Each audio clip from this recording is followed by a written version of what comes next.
A, B y C. Buenas noches, les habla Alirio Alemán, periodista de Voz de Washington Media. Una vez más estamos haciendo un análisis de nuestra política en El Salvador. En esta ocasión tenemos dos invitados especiales, William Berrío desde Pensilvania y tenemos a Enrique Trigueros desde la Ciudad de México en los controles, en producción y análisis al licenciado y colega Daniel Joya. Bienvenido, William, por primera vez aquí con nosotros a Voz de Washington Media. Muchas gracias, Archie, Daniel. Primero que nada, buenas noches y agradecerles por el espacio para dirigirnos a todo el pueblo salvadoreño en donde quiera que se encuentre. Y bueno, dispuestos a aportar en la medida de lo posible a este análisis esta noche. Gracias, William. ¿Cómo estamos, Enrique? ¿Cómo está México? ¿No les ha llovido ahí un poco con lo de Mitchell? Sí, bastante, ha llovido bastante. Buenas noches a todos nuestros queridos amigos salvadoreños que nos ven desde la casa y desde Norteamérica. Yo también quiero expresar mi grato gusto por estar aquí con ustedes, departiendo y analizando algunas menudencias de la política salvadoreña, que creo que ya se puso más interesante o más definitiva. Va en camino, ahí poco a poco avanzando los destinos de El Salvador por los próximos 5 años. Licenciado Joya, gracias nuevamente porque estamos ya aquí con dos invitados especiales y a entrarle con ganas buscando un nuevo mejor El Salvador. Sí, buenas noches, Archie, William, Enrique, y a quienes ya se conectaron con nosotros. Ahí tenemos a René Ortiz entre los que se han conectado, ¿verdad?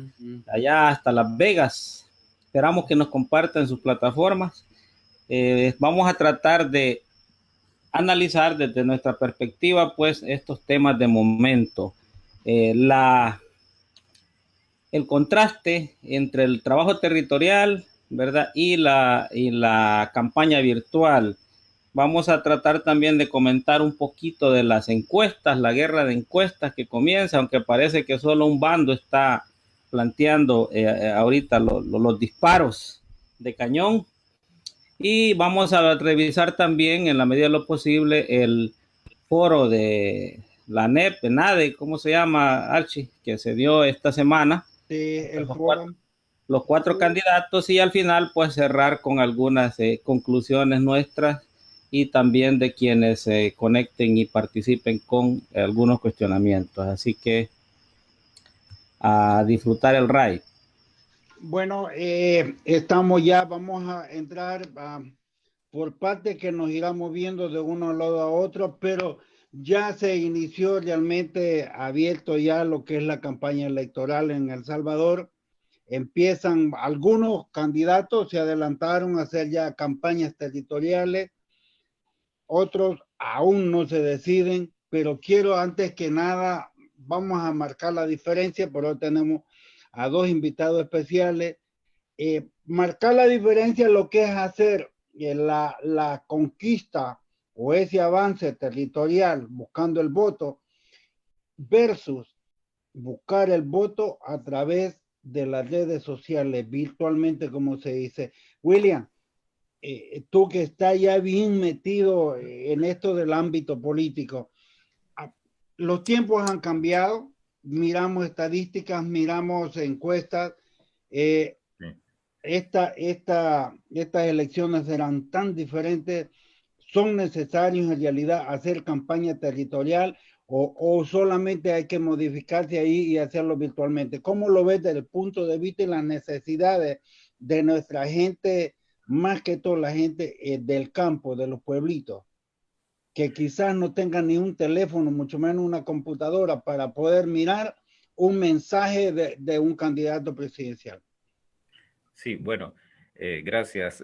Antes que nada quisiera tomarme un par de segundos para saludar a nuestros compañeros del FMLN a nombre del Comité y comando de campaña de Washington, D.C., donde sea que estén, y destacar un par de hechos históricos que tienen relevancia en estos días.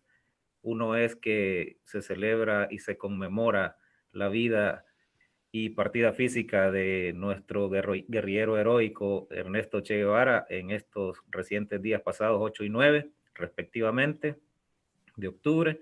Y por supuesto, saludar a la militancia en comités de base, en comandos de campaña, en directivas municipales y departamentales de nuestro gran partido FMLN en ocasión de celebrar nuestro 38 aniversario de fundación.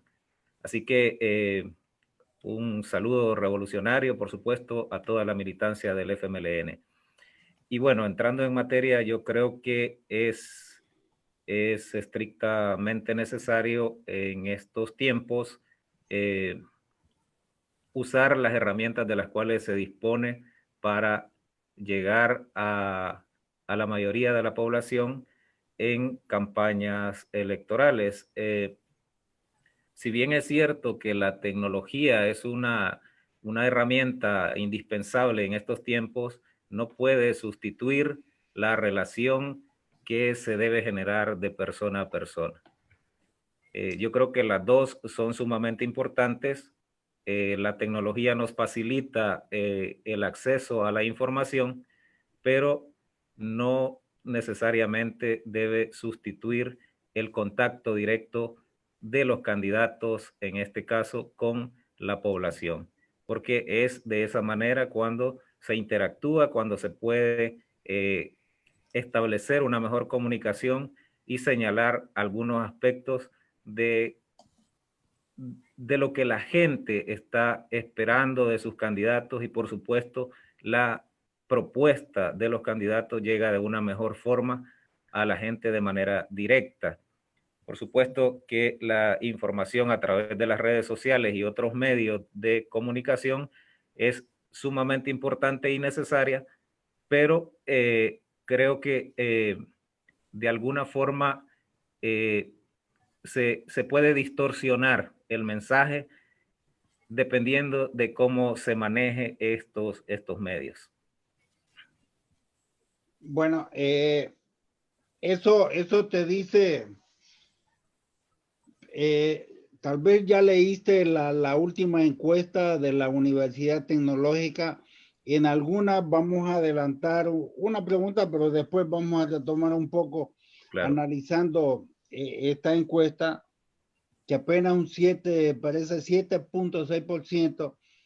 Esa encuesta le da la importancia que el candidato vaya, y según la encuesta, que vaya a los territorios, a Gotera, que vaya a La Unión, que vaya a Pasaquina, o que vaya a Jiquilisco, al Bajo Lempa, apenas un 7.6, igualmente que utiliza la radio. ¿Cree que en realidad, yo pienso, o esto contrasta, o viene a ser ya una encuesta arreglada, que no se le da la importancia de hacer los meetings en los pueblitos, en los cantoncitos, y que los candidatos lleguen hasta ahí, a William? O lo estamos enfrentando, y si no estamos preparados a que nos hagan campaña virtualmente a través de un teleprompter que lo están leyendo, y si ahí no se va a equivocar porque está haciendo una lectura. ¿No es preocupante en realidad para nuestra sociedad, nuestros campesinos, que realmente no puedan asimilar un mensaje de tal manera? Definitivamente es preocupante los datos que maneja esta última encuesta, en el sentido de que definitivamente las encuestas son una fotografía del momento, del día en que se toma la muestra, y generalmente las encuestas son tendenciosas y tienen algunas ciertas trampitas en las preguntas que generan ese tipo de resultados. De alguna forma hay un candidato beneficiado en la forma en que se ha manejado el instrumento de esta encuesta, en el sentido de que partidos como el FMLN y como Arena mismo tienen estructuras territoriales que les permite de alguna forma estar más cerca de la población, cosa que no tiene el partido gana en la gran mayoría del territorio, y por supuesto que por esa razón se les facilita a ellos hacer una campaña virtual. En ese sentido, yo creo que la encuesta es tendenciosa y de alguna manera no refleja la realidad que nuestra gente está viviendo en los territorios. La gente se siente mejor cuando ve la presencia de un candidato, y hay una pregunta en la encuesta que de alguna manera refleja ese sentido cuando pregunta qué candidato lo ha visitado, y se menciona ese tema. Entonces yo creo que la encuesta de alguna manera es tendenciosa y tiene como finalidad beneficiar a un candidato que está usando este tipo de medios para llevar su campaña electoral. Bueno, Enrique, vamos a discutir lo de la Archie, encuesta más adelantito. Diga, licenciado. tengo aquí para introducir a Enrique. Hay una aclaración, ¿verdad? William Berrío Berríos, perdón, con S. Correcto. Es un activista de ya trayectoria, entiendo yo, ¿verdad? En el partido FMLN, y también ha trabajado mucho pues en organizaciones comunitarias, ¿verdad? Correcto. Enrique, de lo que se estaba hablando en una parte de la encuesta que yo me tomé a bien bajarla y darle una miradita. Tengo poca luz, pero vamos a tratar de hacer algunas referencias. En una parte de esta encuesta andaba ahí por el 29.9, si leo bien acá. ¿La puedes mostrar en la imagen, por favor? Oh, bueno, sí, es cierto, que es injusto, ¿verdad? Decírtelo, pero No, está bien, no a mí, sino en la pantalla. Voy a ver si la bajo entonces, pero Okay. te voy a hacer esta referencia. Decía en una parte de la encuesta de que qué medios eran más efectivos, y ponía en primer lugar, para ser justos, que era el contacto, ¿verdad? Luego las redes sociales andaba ahí por un 29.8, 29.9%. Bueno, la televisión tiene el 34, licenciado. Va la televisión Las primero. redes sociales tiene el 29.3%. Va, 29.3%, gracias Archie. Y luego van los otros medios, sitúan los medios escritos muy por debajo, con un dígito. No obstante, en El Salvador, pues los medios escritos han sido bastante influyentes a lo largo de la historia política. Pero yo te quiero preguntar así puntualmente, el hecho de que uno de los candidatos, pongámosle nombre, Nayib Bukele, candidato del partido Gana, no puede ser de Nuevas Ideas, porque Nuevas Ideas no está corriendo con su nombre en esta elección, ¿verdad? No teoricemos sobre eso. Va. No teoricemos sobre el eso. candidato de Gana no está haciendo trabajo territorial. Quien está haciéndolo es el candidato a vicepresidente. ¿Cuál será la razón? ¿Será comodidad del candidato de este partido, o será porque cree firmemente en que las redes sociales van a resolver el problema de transmitir su mensaje a la población votante? Desde tu punto de vista. Yo espero que estemos contando todo el auditorio los días que lleva de autorizado el que pueda Nayib Bukele salir a los territorios. Si la campaña se abrió el 3 de octubre y él sale a la Unión el 7, pues creo que solamente son 4 días en los que no se ha presentado en ningún lado, o se presentó. Félix Ulloa ha andado en los diferentes municipios. Sí, Ulloa sí se adelantó un poco haciendo una presentación en Aguachapán, creo que fue. En la Unión.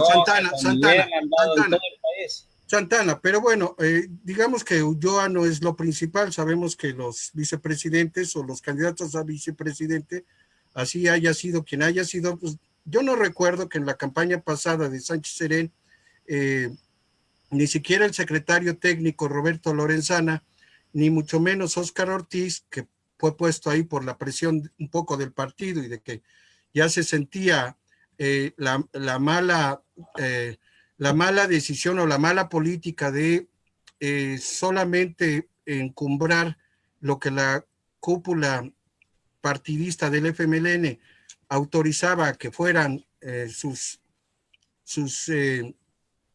elegidos, bueno, pues no podemos contar a Ulloa como si fuera central en este parcasé, llamémosle así, a este inicio de juego de la partida política. Es el candidato a vicepresidente, Enrique. Yo lo sé, no, yo sé bien quién es Ulloa, no estoy mal pensando. Lo que quiero decirte es que yo no recuerdo de las dos últimas elecciones en que las ganó el FMLN que hubiera contado en algo tanto el secretario técnico para Manuel, tanto el vicepresidente como el secretario técnico, en el caso de Funes, Mauricio Funes, y en el caso de Salvador Sánchez Serén, las presencias o la presencia política del vicepresidente o del secretario técnico. En el caso de Mauricio Funes, obviamente el hombre fuerte era el secretario técnico y no así el secretario, el vicepresidente, que era Sánchez Serén. Y porque ese pues ya estaba postulado para también no solamente ser, bueno, vamos a decirlo claramente, yo sé que tal vez no están de acuerdo, pero las posibilidades de tener una importancia en El Salvador como vicepresidente son nulas. No puede pasar, y no es chiste, no creo que pueda pasar de florero en casa presidencial o más allá de eso. Sin embargo, el que tiene obviamente la fuerza del poder político, en el caso salvadoreño, sí me parece que es el secretario técnico. Yo recuerdo muy bien la forma en que se movía Alex Segovia y la forma en que se mueve Roberto Lorenzana, o se movía Roberto Lorenzana durante los 2 primeros años, que definían todo. La agenda está definida. Yo no sé quién reparaba en las declaraciones de Óscar Ortiz o de Sánchez Serén en los 2 quinquenios anteriores. Ese es mi punto de vista. Y creo que así es, además. Bueno, pero Ulloa no va a figurar más que como adorno, según desde tu punto de vista, Enrique. No, yo creo que con Nayib Bukele eso es una de las cosas que creo que van a cambiar. Le va a dar un peso específico, como se está viendo. Porque yo lo que acabo de decirles es que yo no recuerdo una intervención ni de Sánchez Serén ni de Óscar Ortiz en las campañas, en las precampañas electorales pasadas. Es lo que afirmé.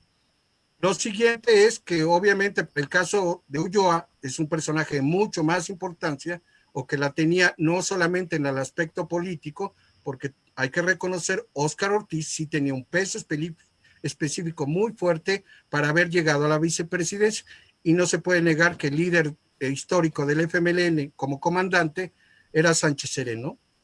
Salvador Sánchez Serén.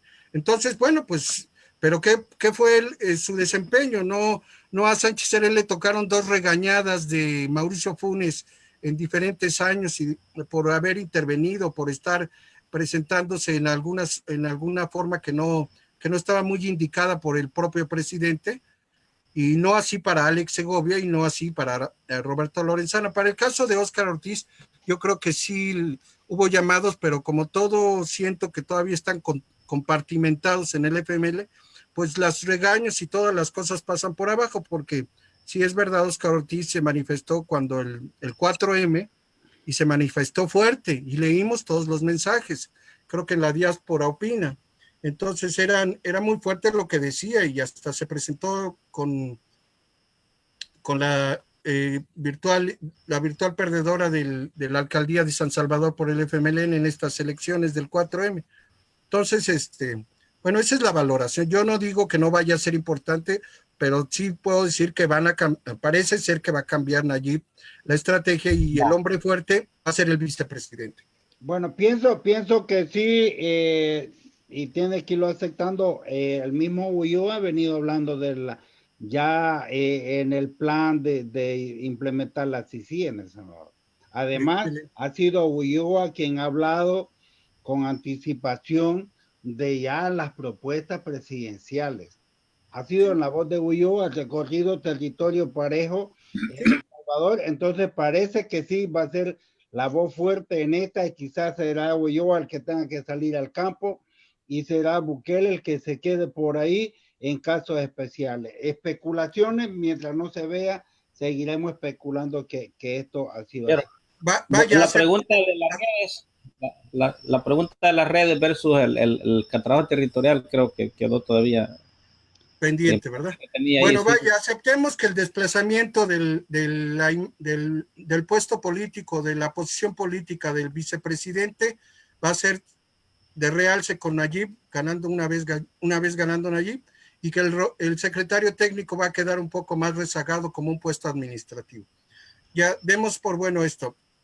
La otra parte de la pregunta es que decían que si las redes sociales o que si la presencia física y territorial no iba a contar. Bueno, ya la respondí de alguna manera diciendo que pues, apenas el domingo pasado estuvo en la Unión y se seguirá presentando. Supongo que más allá de lo que virtualmente está pasando, que son el mensaje está quedando consolidado, porque así lo están marcando 2 encuestas.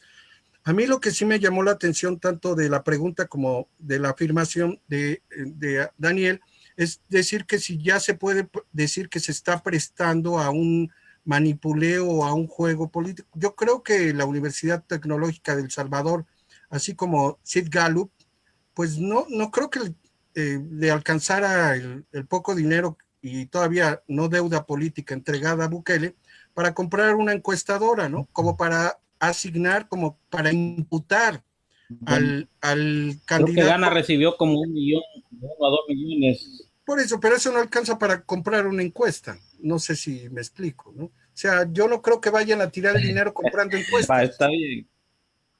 Se me hace que necesita, como ustedes dicen, desplegar toda una, no maquinaria, porque la maquinaria la tiene el FMLN territorialmente y en los municipios más importantes el Partido Arena. Pero da como acertada, Triguero, da como acertada la encuesta de la Universidad Tecnológica. Se pasmó, no te oí. ¿Das como acertada la encuesta de la Universidad Tecnológica entonces? Yo sí, me parece que no habría por qué pensar, no hay una ligación política que yo sepa o que se haya comentado, pero el dueño... ¿Has analizado en los 2.123 personas que se encuestaron a dónde llegaron a hacer la encuesta? No te da una señal. Ellos dicen que visitaron los 14 departamentos, como 90 municipios. ¿Tú crees que esta encuesta la llevaron al campo, a un pequeño caserío, la llevaron a un mercado? Bueno, así como pudiéramos conceder que no, yo no voy a defender la encuesta de la Universidad Tecnológica, eso no podría hacerlo, no tengo los elementos. Te pregunto por la clase de preguntas que ellos han formulado en la encuesta. Las preguntas... ¿Dónde fue dirigida? Porque ahí donde vamos a entrar en este punto, hacia dónde fue dirigida, hacia qué personalidades fueron a encuestar para sacar estas conclusiones. Porque si tú le preguntas a un campesino, te va a dar diferente opinión a la que te dé alguien en la universidad. Sí, pero no podemos decir, y ni siquiera lo podemos decir en el México de 1910, que la fuerza decisoria del voto estaba en lo rural y no en lo urbano. Yo creo que definitivamente qué bueno que la cargaron a lo urbano, porque las elecciones literalmente no son en los cantones rurales, ¿verdad? Las elecciones y sobre todo la no domiciliaria que tienen como modelo en El Salvador es en grandes centros de votación como la IPSCO, ¿no? Esta feria de Feria de las Naciones. El porcentaje de votos rurales es grandísimo. No sé qué, William. Présteme la guitarra después. Bueno, dime. Dale. Dime, Daniel. No, yo le quería preguntar a William precisamente esa parte. Una de las preguntas es si conocen a los candidatos. Correcto. Casualmente, Hugo Martínez sale alrededor de un 20. Vos que tenés ahí mejor luz, Archie. Sale como un 20-22 que lo conocen y sale con un número exagerado de que no lo conocen. ¿Será posible que la gente de un país tan pequeño como es El Salvador, con el partido FMLN en el gobierno. El hombre ha sido canciller por casi 9 años, 8 años, digamos, descontándole que estuvo en el sí, ¿cómo se llama allá en el SICA? Ajá, 8 años por lo menos, ha sido diputado. ¿Será posible que no lo conozca la gente que lo encuestaron y que más que todo, según retomando las palabras de Enrique, fue más probablemente en centros urbanos que rurales? Pues sí, precisamente por eso es que llama la atención, porque si la encuesta se centra más en las áreas urbanas, que es donde hay mayor acceso a información, es prácticamente imposible que las respuestas sean no conocen al candidato del FMLN, versus el alto elevado porcentaje con el que sale el candidato Nayib Bukele, que es prácticamente exagerado. Yo no afirmo, digamos, te voy a agregar Hola. Bueno. Ahí, cuando se habla del contacto de los candidatos territorialmente hablando, Carlos Calleja sale como con más de 20 puntos porcentuales arriba de Hugo Martínez. No obstante que la fórmula del FMLN en este mes de octubre está a punto de haber visitado los 262 municipios. ¿Qué conclusión puedes sacar de eso? Correcto, y el mismo Calleja ha dicho que él ha visitado cerca de 200 municipios, entonces, pero si estamos siguiendo las redes sociales y toda la información que se maneja, vemos que hay grandes concentraciones del candidato Hugo Martínez en diferentes municipios donde ha estado visitando, y no vemos esas concentraciones del candidato Carlos Calleja. Entonces, la encuesta ahí queda un poco en duda esa situación. ¿Cómo es posible que un candidato que no lo vemos en contacto directo con la gente tenga esos números, y el candidato que ha estado visitando casi los 262 municipios del país en grandes concentraciones en cada uno de ellos no aparezca o aparezca con esos números tan bajos? Eso de alguna manera hay algo extraño que no concuerda con la realidad. Pregunta 21, página 6 de la segunda parte, Archie. Dice, bueno, yo quisiera... los candidatos... No, pero te voy a leer esta para dejarlos ya ahí a William, tranquilo. Los candidatos a la presidencia y o vicepresidencia han visitado el municipio donde usted reside. ¿Cuáles son los números que da? Dice Carlos Calleja 46.5, Hugo Martínez 26.6, Nayib Bukele 22.3. Y si contamos, Nayib Bukele solo ha tenido el evento de la universidad, unos cuantos de San Salvador cuando era alcalde, el de Gotera, el de la Unión, Chalatenango y qué más. Hasta ahí, ¿verdad? San Miguel. Ah, San Miguel. Ah, San Miguel, perdón. Gracias, Enrique. Y Walter Araujo en Aguachapán. Pero dice el candidato. Entonces, pero son menos de 10. Sí, está bien. Ajá. Pero tiene 22 puntos, no sé qué, de que la gente lo ha visto con ellos. ¿Cómo explicar? A ver, ¿puedo contestar o es para William? No, claro. Ambos. Bueno, si quieres primero vos o como quieras. Te cedo la palabra. Ok. En la pregunta anterior hemos estado hablando de que si lo virtual y lo real. A ver, lo virtual tiene muy poco de haber acontecido. Estamos hablando de 2009 para acá. La virtualidad de las redes no se puede negar, pero tampoco se puede negar que todavía no hay mediciones de su impacto en la opinión pública. Todos los estudios contundentes que hicieron marcos teóricos para el levantamiento de la encuesta política, hasta donde yo tengo entendido, y los grandes libros de laboratorio de ciencia política, por ejemplo, de los norteamericanos, etcétera, eran a partir de las elecciones más polémicas, como fueron las de los años 60, en donde ganó Kennedy, a Johnson y la disputa con Eisenhower. Todos esos libros, marcos de competición, pues no tenían el internet ni lo virtual, en cambio sí tenían la fama pública. Y la fama pública seguimos en esta actualidad teniendo que es la fuente. Se nos fue el audio. Se nos fue el audio con Enrique. Primera baja. Enrique, ¿estás ahí? Se nos fue. Bueno, aprovechamos el tiempo, William. Sí. Y después cuando regrese la señal se nos cayó ahí ya, Enrique. William, tu punto al respecto a la pregunta de Joya, porque después tenemos otra para ir discerniendo y luego queremos hablar un poco del foro. Sí, bueno, definitivamente llama la atención los números de la encuesta.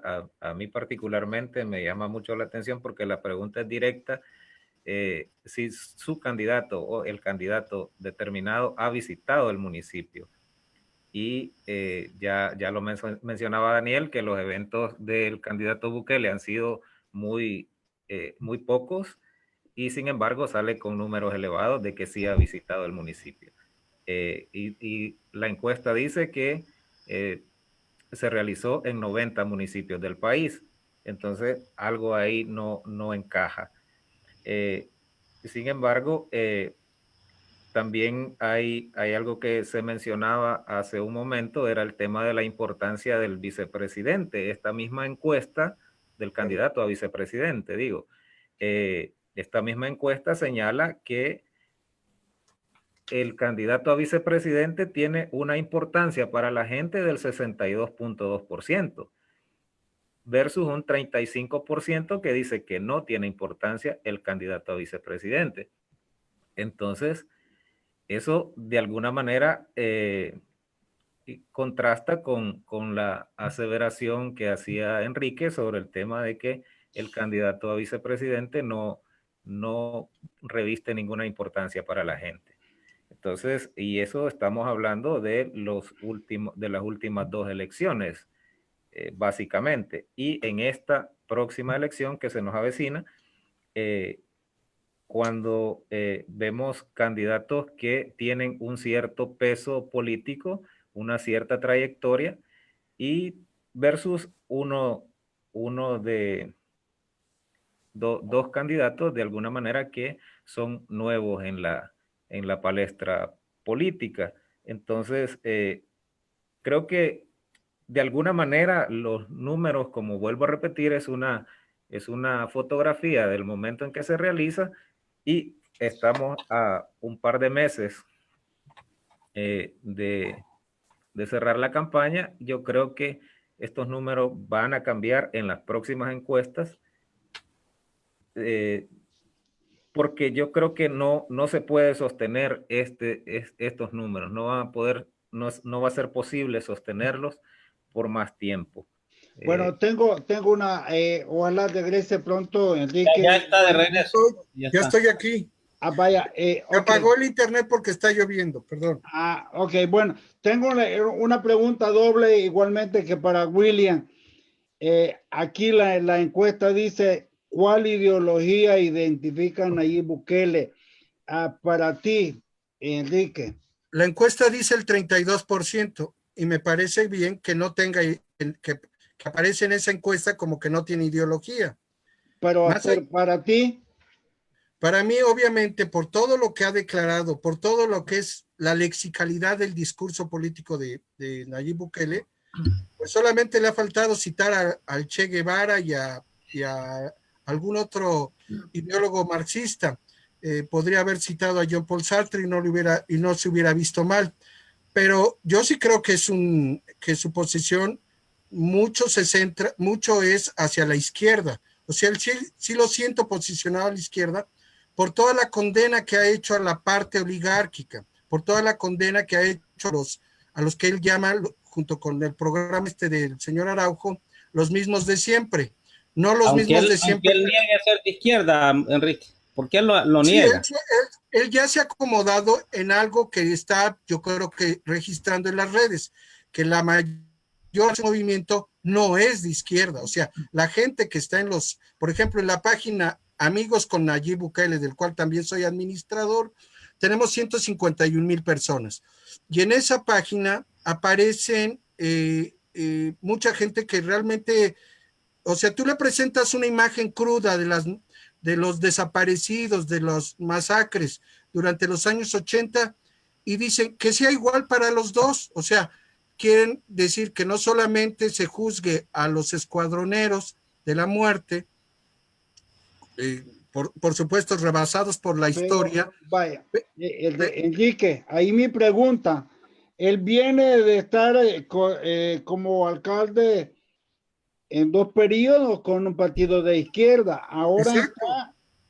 ahora está con un partido de derecha de dudosa reputación. Yo no estoy de acuerdo que esté adentro. En anterior lo ves abrazado con Will Salgado, que ha sido escuadronero, él está tildado de escuadronero, entonces, no. ¿Y no tiene ideología?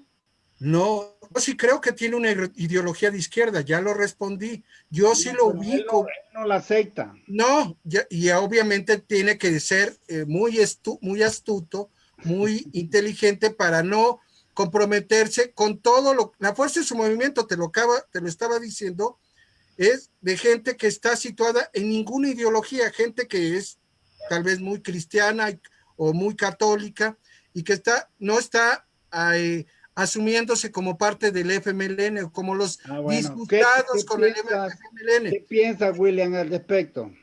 Bueno, yo difiero con Enrique en el sentido de que él tiene una ideología de izquierda. Todas las personas tenemos una ideología que simplemente significa un sistema de ideas, de la manera en que ordenamos las ideas y vemos el mundo. Eso es nuestra ideología.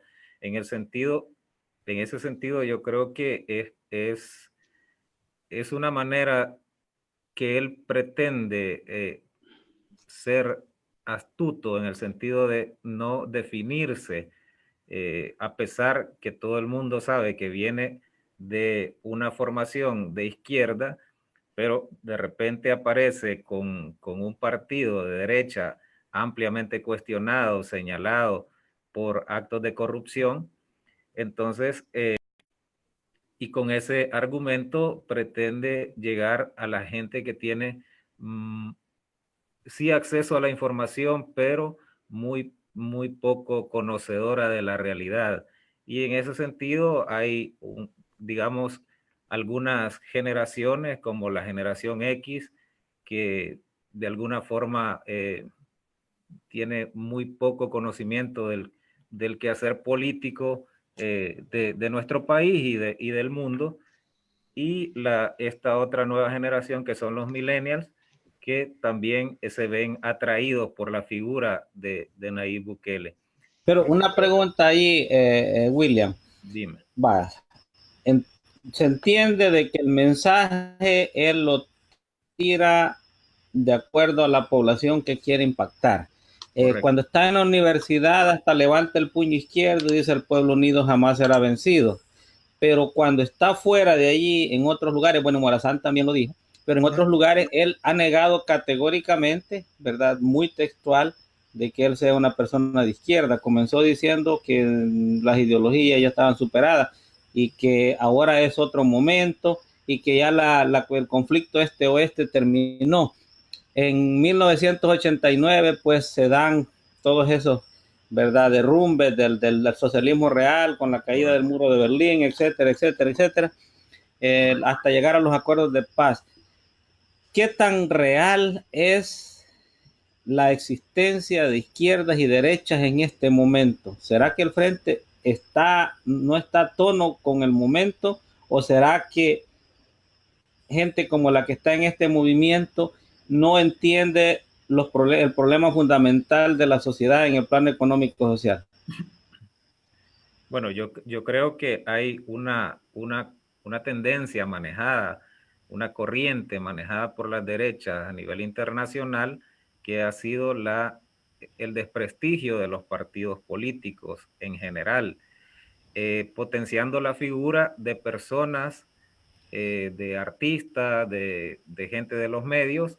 El caso de México, por ejemplo, con Enrique Peña Nieto, es un caso ejemplar, endosándole a personas de los medios de comunicación para potenciar su imagen en detrimento de los partidos políticos llamados tradicionales.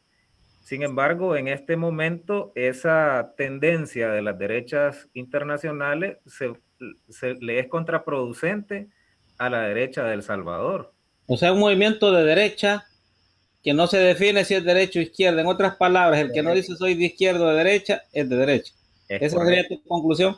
Eso definitivamente. Entonces, pero esa tendencia a desprestigiar a los partidos políticos, ahora al candidato Nayib Bukele, que pasa de un partido de izquierda a un partido de derecha, desprestigiado por las mismas derechas de El Salvador y las derechas internacionales, le va a pasar factura al candidato Bukele, porque él mismo ha sido crítico de los partidos tradicionales y ahora está en un partido que se comporta como un partido tradicional de derecha. Bueno, gracias, lo gana el tiempo ya. Vamos a pasar a la segunda parte, licenciado, la parte del foro. Del foro presidencial que se dio hace unos cuantos días, que hizo la convocatoria la ANEP. Entonces, vamos a tocar puntos importantes. Triguero, ¿estás por ahí con nosotros todavía? Sí, claro. Mira, ¿cómo viste tú, cómo recibiste esa percepción, esa realidad del foro presidencial? Imagino que estás muy al tanto, lo viste ya que dice que eres parte del blog ahí de Nayib. ¿Cómo viste a tu candidato? Bueno, y a los otros tres, a tu punto de vista, en preguntas y respuestas que ahí se contestan. Voy a hacer la consideración porque yo, sin ser salvadoreño, puede ser que un factor no le dé la importancia que realmente ustedes le dan. Desde luego que... bueno, porque estás bien empapado y eres... No, sí, pero hay factores... Claro. Sí, es la salvedad que hice yo es solamente para decir que ustedes tal vez si le dan más peso a la presencia en el discurso político de Dios. Es decir, tanto Nayib como Carlos Calleja se refirieron a Dios de una manera sumamente importante, sumamente fundamental, y dos de sus intervenciones tuvieron que ver con Dios, de las 4 que tuvieron, o de las 5 casi que tuvieron. Entonces, yo creo que pues, eso para mí se ve mal, y se ve mal también para Nayib Bukele, porque es como prostituir lo espiritual, lo religioso, con el uso de un instrumento político. O sea, a mí me pareció muy mal. Ahora, siendo sinceros y honestos, porque pues aquí venimos a hacer un análisis, no a prestarnos a menos que alguien ya sea confesionalmente comprometido con el FMLN o con Arena, decir, a mí no me conviene, a mí ni me va ni me viene decir que Nayib es de izquierda o es de derecha. Me sería igual si no tuviera resultados en sus dos gestiones y alcances como alcalde. En el plano de esta debate, que no fue debate, sino fue más bien exposición de ideas en 5 temas como visión de país, educación, salud, infraestructura y creo que uno de desarrollo humano. En los primeros creo que vimos un Bukele que comenzaba titubeante, que comenzó para mí muy mal, que un candidato se pare a leer o esté leyendo, pero así como lo hizo Nayib, también lo hizo Calleja. Y ellos pues no podemos negar que son punteros. Para el caso Calleja no estuvo leyendo, estuvo leyendo... en un principio sí, en un principio leyó algo. Josué. Claro, en un principio leyó, pero también tienes razón, fue Josué Alvarado el que más leyó junto con Bukele. Entonces sí se vio mal. Yo creo que podía haber desarrollado un sistema de tarjetas que es muy fácil siempre y cuando se ejercite para un debate, el sistema de tarjetas le hubiera convenido más. Pero bueno, yendo al fondo del discurso, creo que las más afortunadas exposiciones de Nayib fueron en educación y en infraestructura, y no así, en salud y en educación, y no tanto en infraestructura, donde creo que realmente pues no destacó nada de una visión, ni tampoco la de salud mucho, ¿no? Más bien las dos primeras fueron la de educación y la de visión, y un poco la de infraestructura, corrijo, son las que él se destacó un poco más. Y en las otras apareció un poco rezagado y un poco gris a mi gusto. Para el caso de Hugo Martínez, yo lo vi, sí, él creo que tampoco leyó, pero demasiado seguro, pero poco profundo. Es decir, todo lo que él decía era un poco el lenguaje diplomático que él sabe manejar, y me imagino muy bien, y lo manejó con destreza, obviamente. Se refirió con mucha mesura a las medidas que iba a tomar, etcétera, y utilizó un poco el sentimentalismo para el caso de la salud, y creo que ahí abusó. Y para el caso de Calleja, bueno, Calleja exageró en 2 o 3 de sus intervenciones, sacó lo de Dios, y se vio muy falso, obviamente tampoco profundo, y quiso poner lo que usaba Nayib Bukele, que es decir, mira cuántos casos yo he ayudado a la gente. Sin ser alcalde, yo he ayudado a la gente en la fundación de Superselectos, en las fundaciones donde ha intervenido, que dijo un ejemplo de educación. Pues me pareció burdo también el usar a su propia empresa como ejemplo. Pero pues él no ha sido alcalde y no tiene ningún cargo político en los gobiernos ni de Arena ni de El Salvador. Entonces tenía que recurrir a eso burdo para darse publicidad. Creo que es la evaluación que podría hacer para ser más... Y en el caso de José, también pues José Alvarado estuvo ahí. Sí, pero no cuenta. José Alvarado es el Buzz Lightyear, es el tipo que más al infinito y más allá, es el tipo que no se da cuenta de que acaba de decir 3 veces la palabra o el concepto de efecto, y de otro concepto que por ahí usó. Se nos va. Sí, entonces creo que dio risa, me dio mucha risa, y a todos los que estaban ahí, ¿verdad? O sea, bueno, creo que las cosas son evidentes por sí mismas muchas veces. Sí. Enrique, este foro, que algunos le llaman debate, yo no sé de dónde sacan esa idea, porque no hubo ningún cruce de posiciones. Sí. Este foro perdón, era una oportunidad para lucirse. Licenciado, perdón, al principio Bukele lo quiso hacer un debate. Sí. Lo quiso hacer porque llegó... sí. Él hizo como 2 o 3 intentos. Agresiva, diciendo los que están a la derecha, los que están a la izquierda, 5 generaciones perdidas. Quiso, desde un inicio, quiso meter la controversia para desubicar, ¿verdad?, a los demás candidatos. Condenó a Hugo, se refirió directamente a Hugo. Digo, se refirió a Hugo. Pero esta era una oportunidad. Esta era una oportunidad para que los candidatos hicieran una primera exposición de lo que eran sus propuestas al país. Por cierto, no incluyeron la diáspora, yo lo dije, ni incluyeron el tema de seguridad, que supuestamente ha sido un tema vital, aunque en las últimas encuestas, estas mismas encuestas que estamos viendo acá, la CIRCALO y ahora la de la UTEC, le dan crédito en cuanto a mejora en el tema de seguridad al gobierno salvadoreño, y no lo dicen directamente, pero está implícito en los resultados que la misma población supuestamente, ¿verdad?, encuestada les proporciona. Pero era una oportunidad para lucirse. Claro. Si tuvieras que ubicar los primeros, segundo, tercero, cuarto lugar, ¿qué orden harías de tu parte y por qué? Bueno, yo siento que a pesar de que no me gustaron esas partes de Nayib, yo sí creo que tal vez en este mensaje y por la contundencia del mensaje hacia la opinión pública, no por el auditorio es un auditorio empresarial, no podría decir el pueblo unido jamás será vencido, ¿verdad? Se hubiera visto mal, se hubiera visto muy bien, pues. Tampoco Hugo lo tenía en su favor, ¿verdad? No, y tampoco lo dijo, ¿no? Pero Ajá.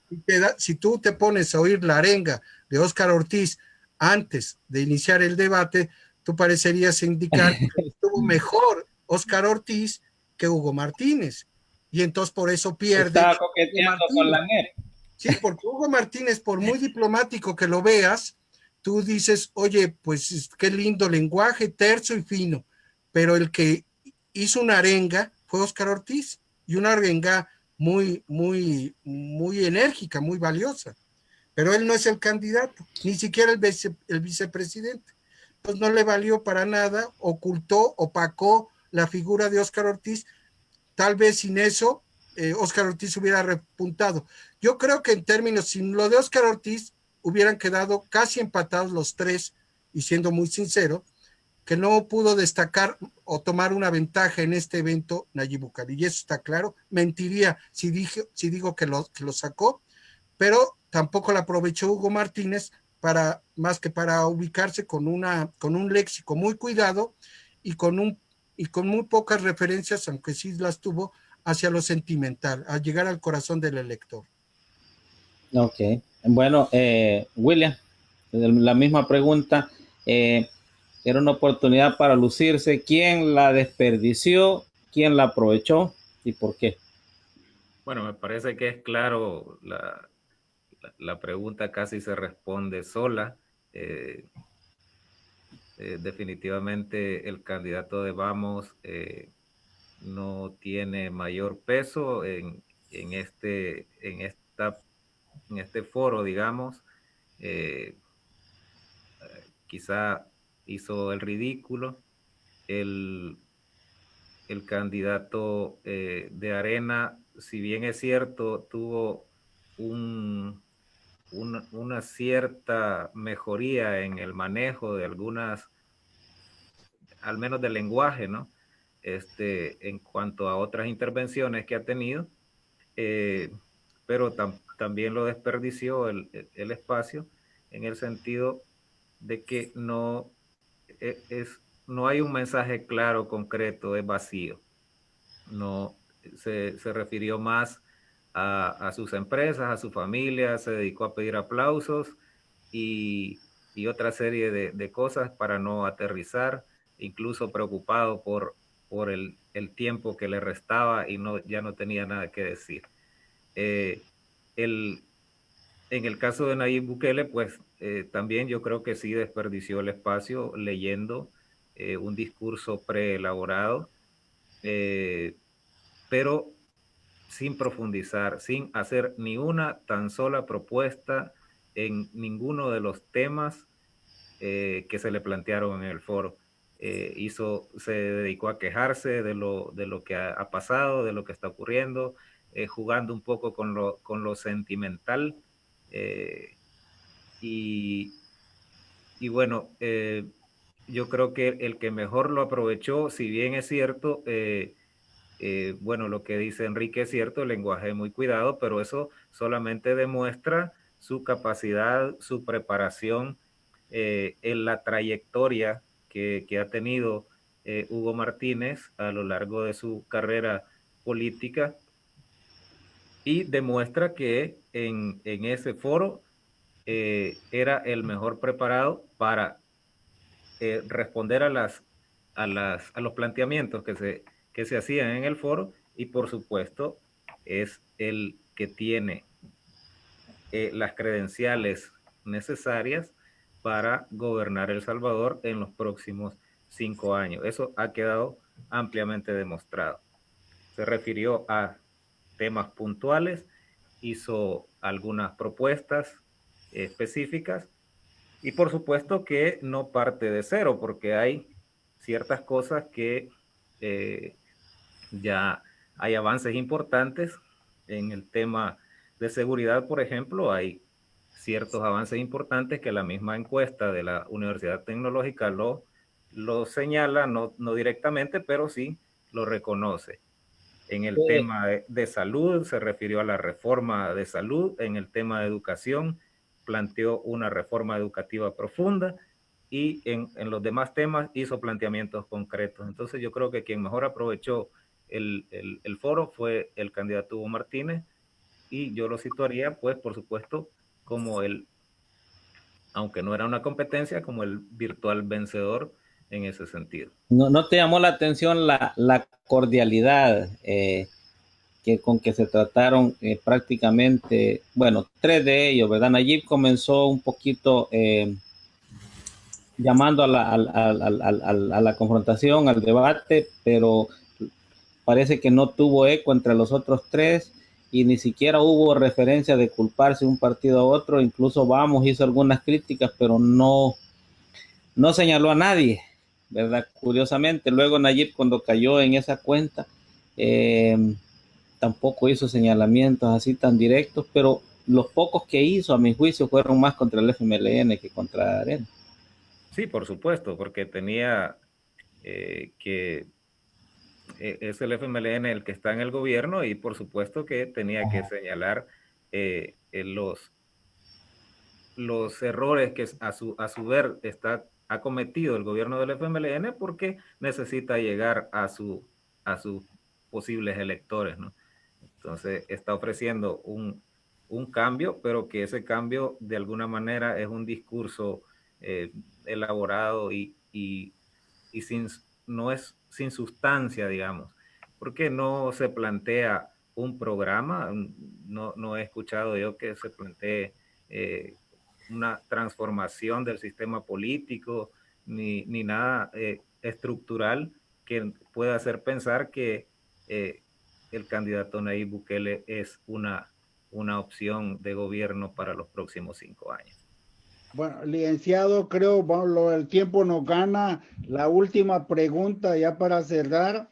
Enrique, cuando se habló de la infraestructura del país, vamos al grano, ¿ve viable? Bukele habló de la construcción de un aeropuerto internacional en el oriente del país. ¿Lo ves viable de acuerdo en las condiciones que se encuentra El Salvador? En las cuestiones económicas, de desarrollo, de carreteras, todo eso, ¿lo ves viable? Yo creo que es tan parecida como la idea de Salvador Sánchez Serén de crear un corredor en toda la litoral del Pacífico en 2014 y nunca haber hecho nada. Tal vez Bukele astutamente lo plantea y dice que con 351 millones se podría hacer. Eso está anunciando que no va a haber robos en su gobierno, si es que llegase. Y me parece interesante lo que él hizo.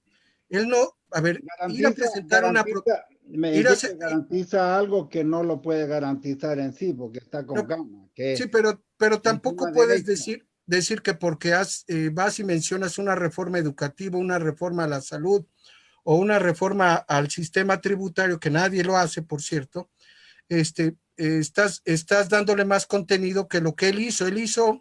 Él dijo, voy a poner 2 contrapuestos y voy a decir que yo puedo iniciar los trabajos de un aeropuerto para que vaya adelante y porque se necesita así, pero todos, incluyendo Nayib, utilizaron mal el concepto de polos de desarrollo. Primero, polos de desarrollo no es poner un centro industrial o un nodo industrial, y ya con eso vas a provocar encadenamientos. Todos creo que se refirieron a los encadenamientos, y el que se estaba quedando atrás es Hugo Martínez.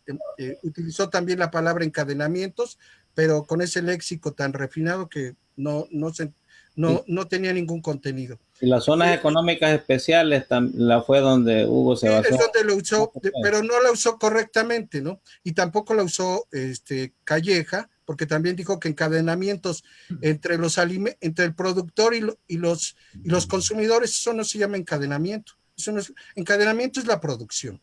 Y que tú no puedes, o sea, era para reírse cuando Calleja dice, voy a ligar a la estructura de producción de la sociedad con las demandas de los consumidores. Oye, ¿qué tiene que ver los consumidores en las cadenas de valor?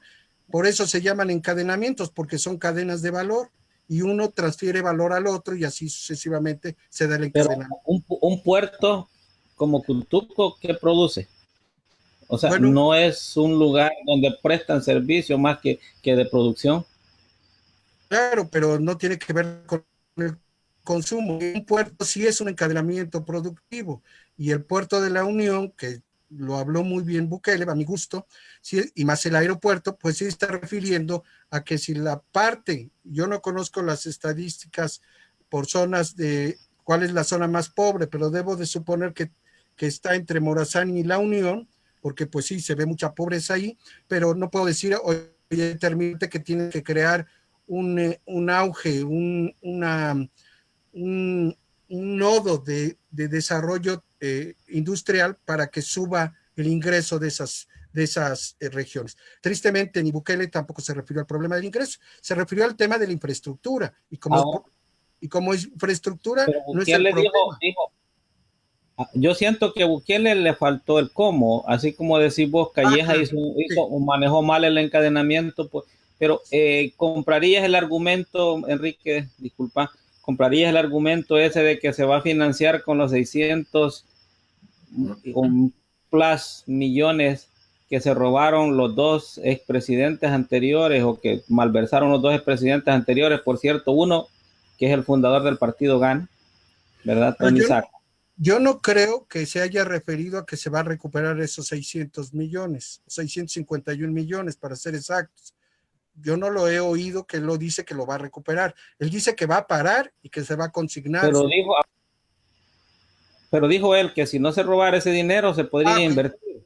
claro, pues si no se roba y en cada quinquenio son 300 millones en promedio, pues creo que le alcanza para un aeropuerto, por lo menos en su etapa inicial. Y creo que me parecería muy bien que lo esté planteando para la zona oriente, porque si ahora reviso las estadísticas, no las revisé, la zona de mayor marginación y vulnerabilidad social es el oriente, y en eso están los tres uniones, la Unión, Morazán y San Miguel, y tal vez un poquito de Cabañas.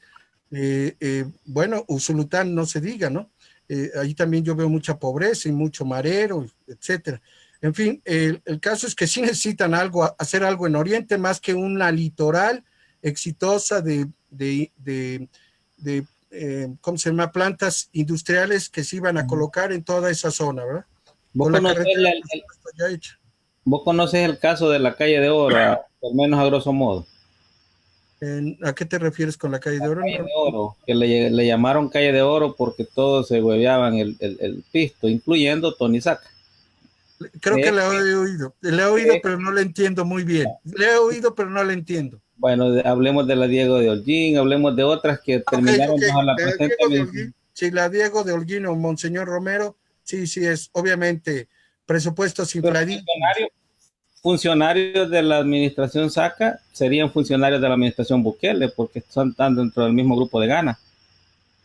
Pero ¿quién era el alcalde? ¿El alcalde era de Gana? ¿El alcalde era de Gana? ¿Cuál alcalde? El alcalde que construyó la Holguín, la Diego Holguín, de Holguín. La que a mi entender no es la alcaldía la que lo construye, sino que el gobierno central. Bueno, pero y sí, ahí entrarían los de Saca, pero bueno, yo creo que ya sabemos dónde están los millones los 300 millones más o menos que se calcula robó Saca, y por lo menos 36 millones están en sus manos de Saca. Los otros millones fueron a parar al partido.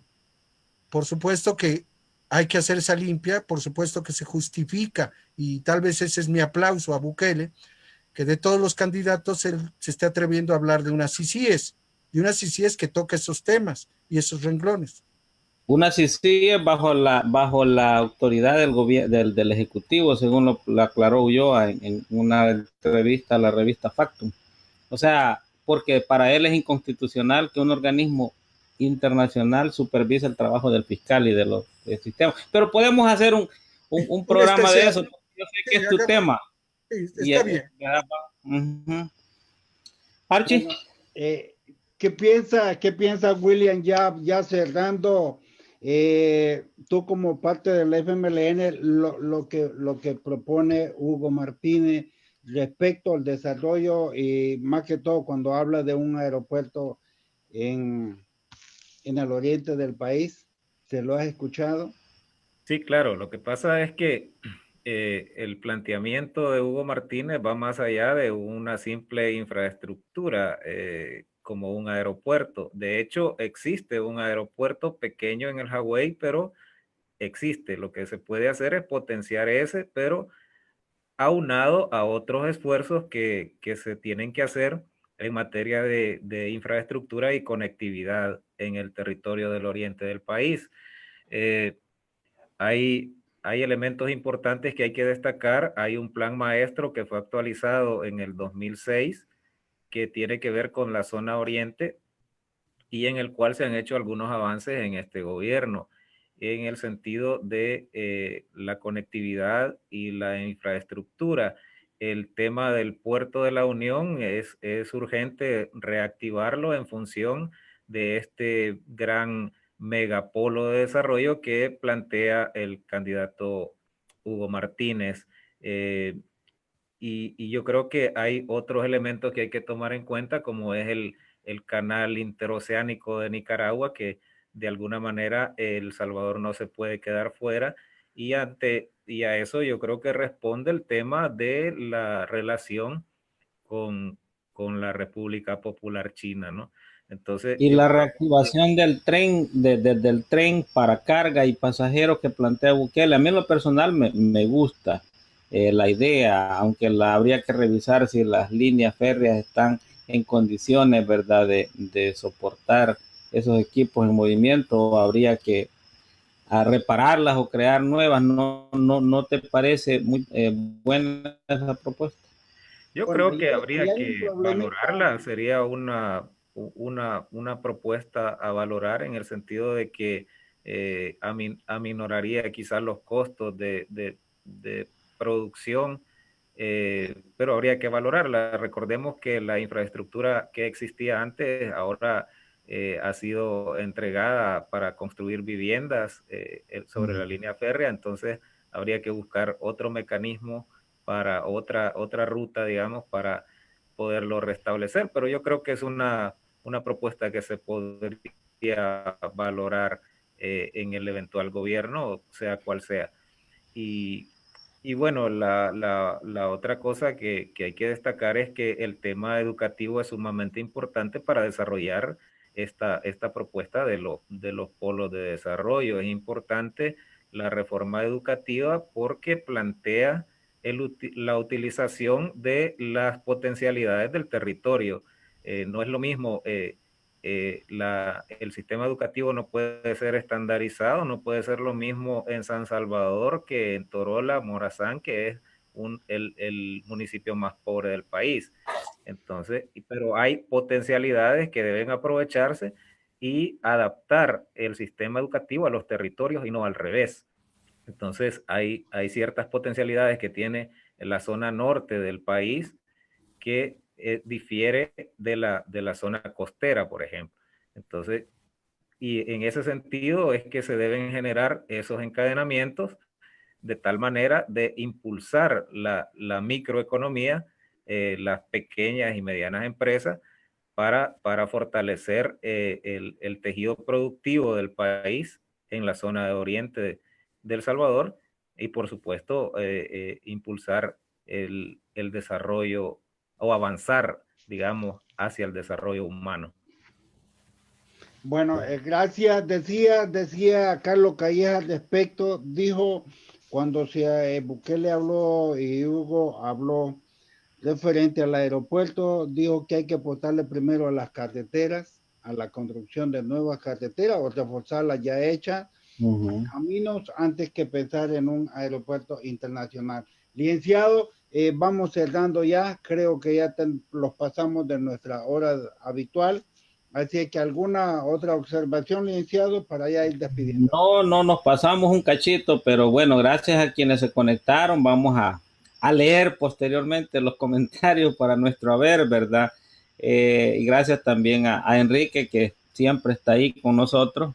Estemos, aunque lo agarremos ahí a quemarropa, que es la costumbre siempre. Y a William, que esperamos agregarlo a nuestro panel de participantes en este tipo de ejercicios, ¿verdad? No sé si tienen ellos un par de palabras finales brevemente, en unos cuantos segundos. Enrique.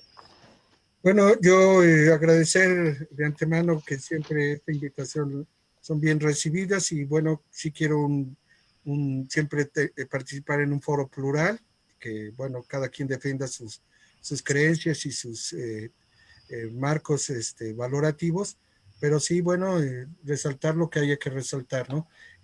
Yo hasta este momento creo que puedo decir que yo no veo cómo van a parar o cómo estén parando esta maquinaria de Nayib Bukele, no tanto por si me gusta o no me gusta, sino cómo la puedan parar. Los números son contundentes y no sé si la presencia territorial ahonde más esas diferencias en las encuestas. Desde luego, el ejemplo que ya me interrumpió el internet cuando se cortó era decirles que en elecciones cuando no había figura virtual y un candidato no tenía partido y salió de ser figura pública, pues logró ganar una elección que, dado que no existe este medio de defensa de los electores como son las redes sociales hoy, y que se pueda condenar un posible fraude, pues no se pudo hacer nada en el caso de Cuauhtémoc Cárdenas en el 88, ¿no?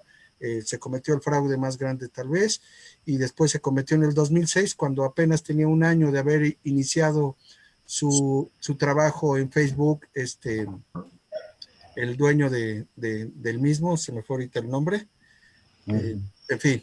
Entonces, bueno, pues solamente para pensarlo, no creo que la presencia territorial sea contundente, ya no lo es, y por mucho que los campesinos no tengan computadora o la gente del pueblo o el voto popular no la tenga, yo creo que está claro que la fama pública y la figura pública está imponiéndose sobre cualquier posibilidad de menospreciar o desvalorar lo virtual como algo que no se emite en el terreno de la conciencia. Bueno, dicen algunos por ahí, Enrique, los troll centers no votan, así es que hay un ataque por ahí, se le atacha mucho de que los de Nayib Bukele tienen demasiados troll centers que están atacando, a ver a la hora de la verdad si aparecen o no aparecen dando el voto. Esto es un problema ahora en lo que es una campaña virtual. William.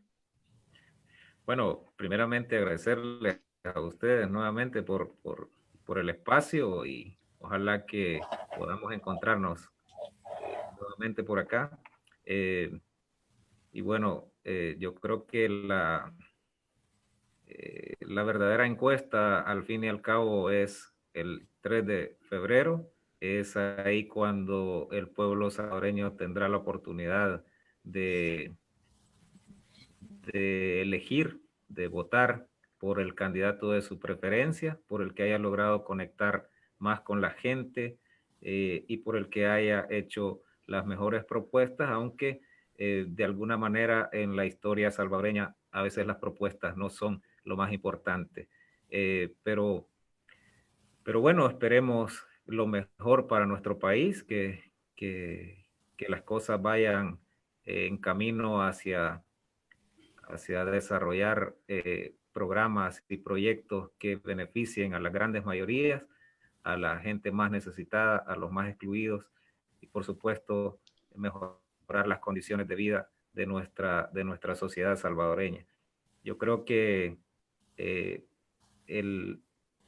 es mucho lo que está en juego en esta elección del 2019. Es avanzar hacia las transformaciones que apenas se han iniciado en el país o retroceder hacia 40 años atrás, cuando El Salvador estaba estancado con gobiernos de derecha que definitivamente gobernaban simplemente para un grupo selecto de personas y no para las grandes mayorías del país. Así que el llamado es para los salvadoreños a que acudamos, hagamos ejercicio de nuestro derecho a elegir y pues que las cosas salgan lo mejor posible para todos. Muchísimas gracias gracias, licenciado. a todos los salvadoreños y muy buenas noches. Bueno, gracias. Y solo quería tres cositas, ¿verdad? Uno, candidatos mesiánicos que se apuntalan fuerte. Y en Brasil vemos un caso reciente, ¿verdad? En Hungría lo vemos. Y lo hemos visto en el mismo Estados Unidos, que iba al número 2. Las redes sociales daban como ganadora a Hillary Clinton y ya conocemos el resultado. Y la número 3, pues, yo creo que vamos a dejarla en el aire para el próximo programa mejor. Muchas gracias. Y bueno, gracias a quienes se conectaron. Un saludo a nuestra audiencia. Así es que ha sido un placer. Ha sido un grato honor, William, de tenerte aquí por primera vez en Voz de Washington Media. Y ya Enrique Triguero ya es parte de esta casa desde hace ya tiempito. Así que un saludo a las dos. Saludos, licenciado. Los encontramos la próxima. Saludos a toda nuestra audiencia. Hoy no los alcanzo el tiempo para leer los saludos a todos.